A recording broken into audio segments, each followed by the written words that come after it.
I'm at the lighthouse in Jupiter, Florida. The tour is of the lighthouse, but it's divided into three parts. Early Native Americans, early American settlers, and the lighthouse. Okay? Nice.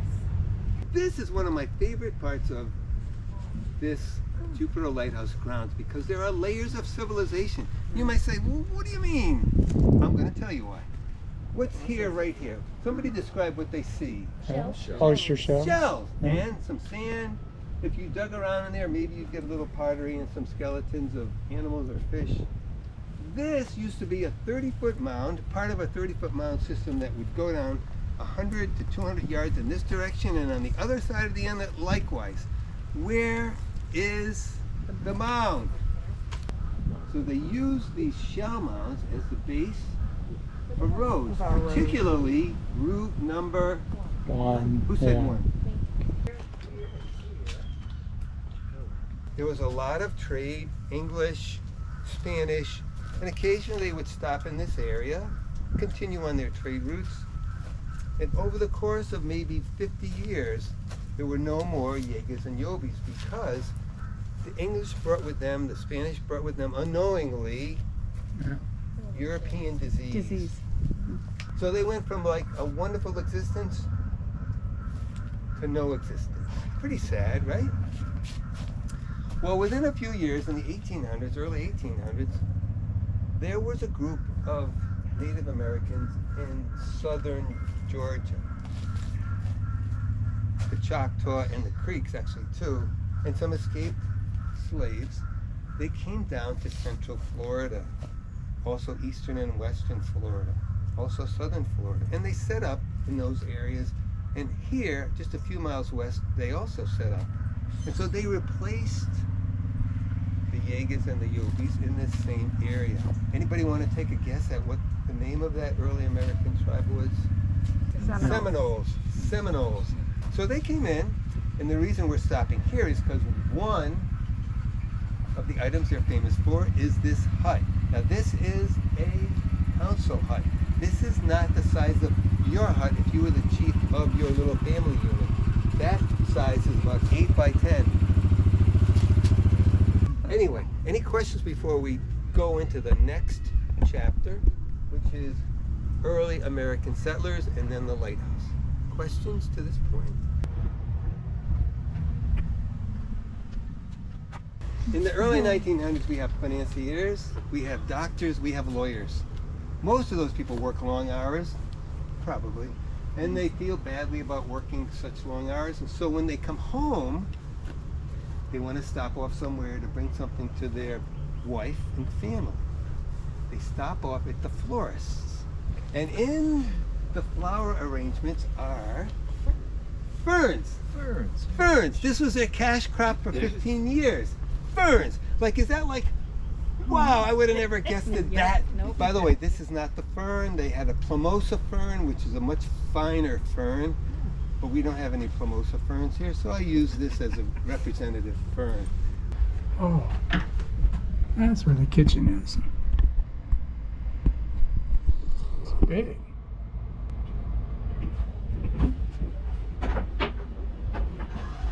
But this is just another unbelievable thing that you find out when you enter Jupiter, right?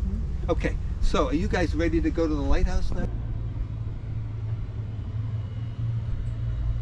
Well, in the early 1800s, we had a lot of shipwrecks right here off the coast of Jupiter.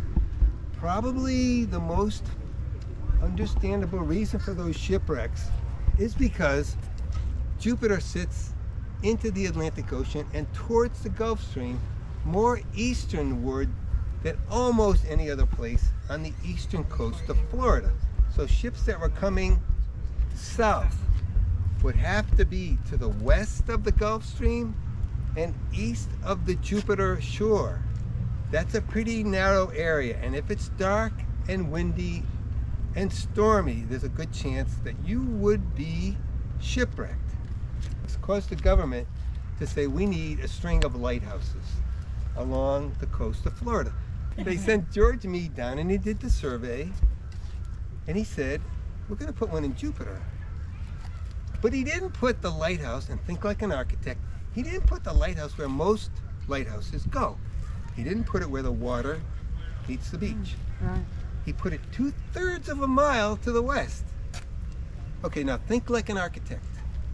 Why did he put it here? High ground. Stop. Everybody stop and listen to this answer. Louder, Patrick. High ground. Louder. High ground. High ground.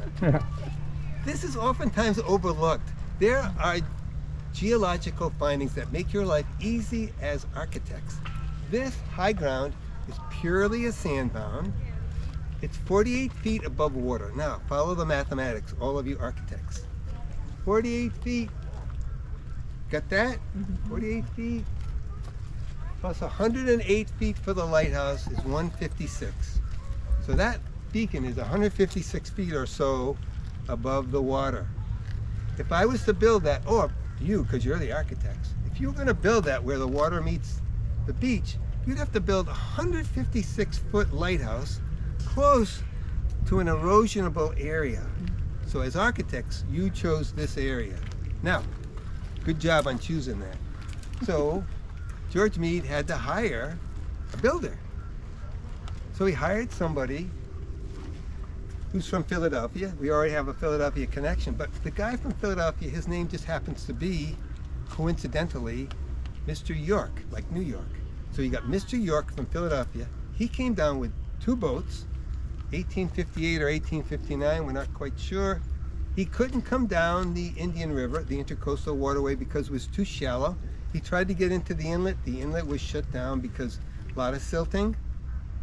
So he had to dock his boats about 20 miles north, and he had to bring down all his bricks, all his men, all his ironworks down the intercoastal waterway, the Indian River, on boats that it would only sink down maybe a few inches because it was very shallow. They finally got here. They started working. They put the foundation in. Good job, right? And then they had to stop. Well, let me give you some background. They stopped and it was the middle of the summer. So Mr. York had decided to bring his team down in the middle of the summer. Was that a good idea? Yeah. Probably not. It gets pretty hot and buggy here. So his men were getting sick and dying from yellow fever, or what they used to call then Jupiter fever. But Mr. York was a good thinking guy. He said, we got to get out of here. So he loaded up all his guys that were still living, and he sent them back up to, where did he send them back to? Philadelphia. In Philadelphia, he sat down and he said, I got to finish that lighthouse. He was committed to doing that, but I can't come down in the summer. I'm going to come down. Most human beings, when they make a mistake, they would go to the other extreme. He decided to come down from Philadelphia on December the 31st.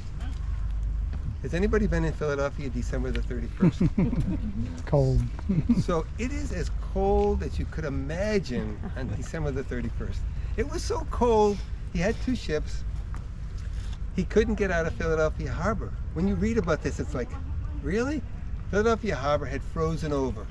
So he couldn't get out. He had to hire icebreakers to break the ice. Oh, he made it down here a couple of weeks later. And they finished the rest of the lighthouse, God bless him, and they lit it on July the 10th, 1860.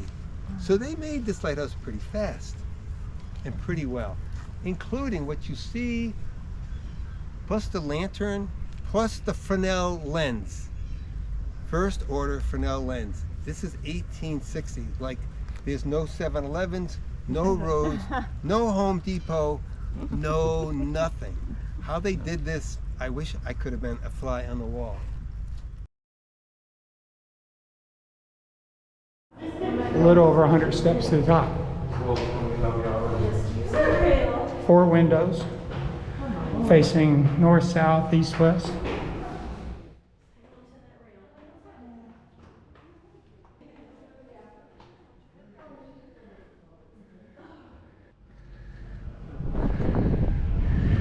Oh yeah.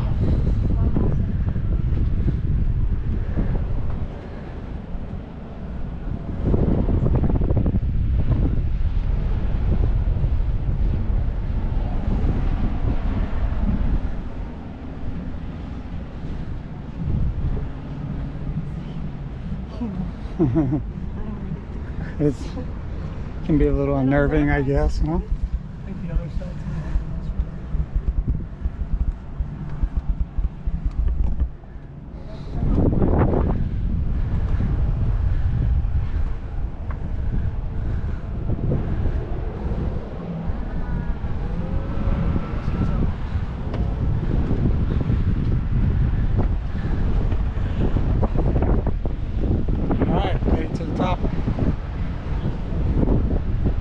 Jupiter Island or something like that behind me. There's the town of Jupiter. They're rebuilding this bridge, and what he was talking about is they have the Fresnel lens is wrapped in foam to protect it from the vibrations of the bridge construction. That way it doesn't crack and break. They said I might see manatees at the pier down there.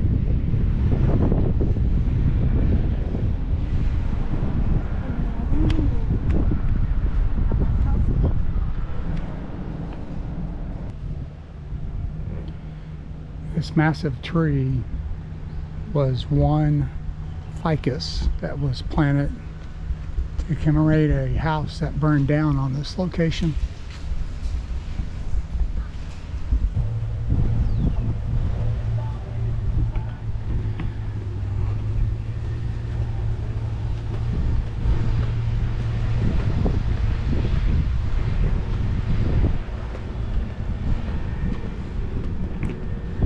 So across the river is an old presidential yacht.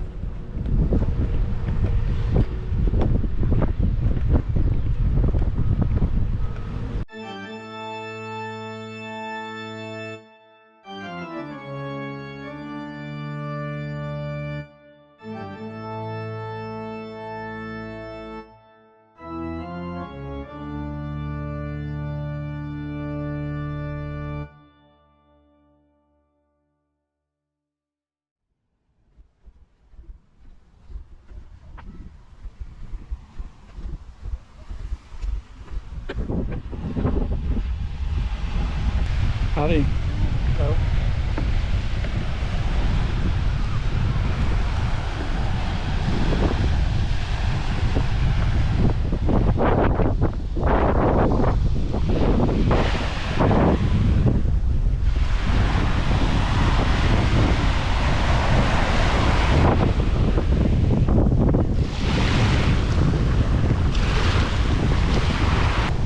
Water is refreshing.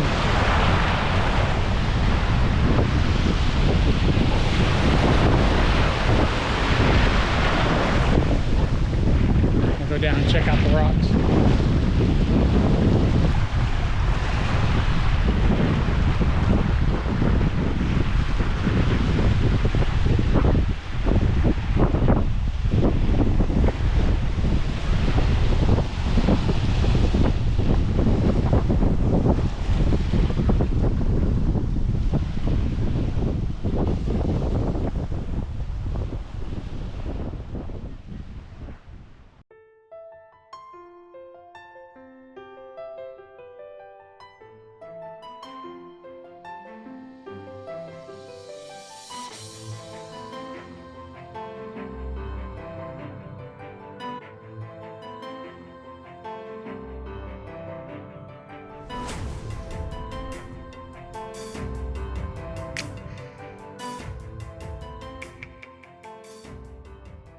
I'm going to try to paddle about 4 miles upstream to the Trapper Nelson homestead.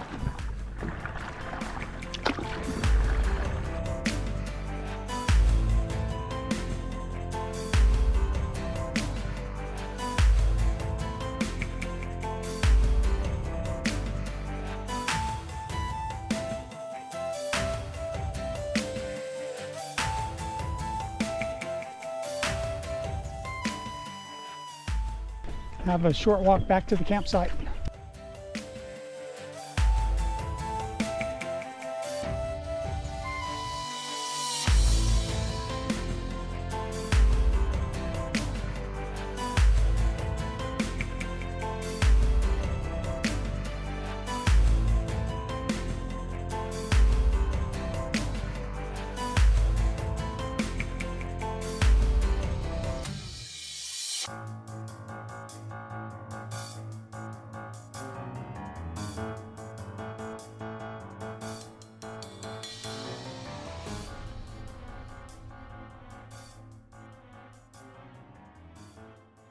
Well, it's nice to see a lot of this is not developed.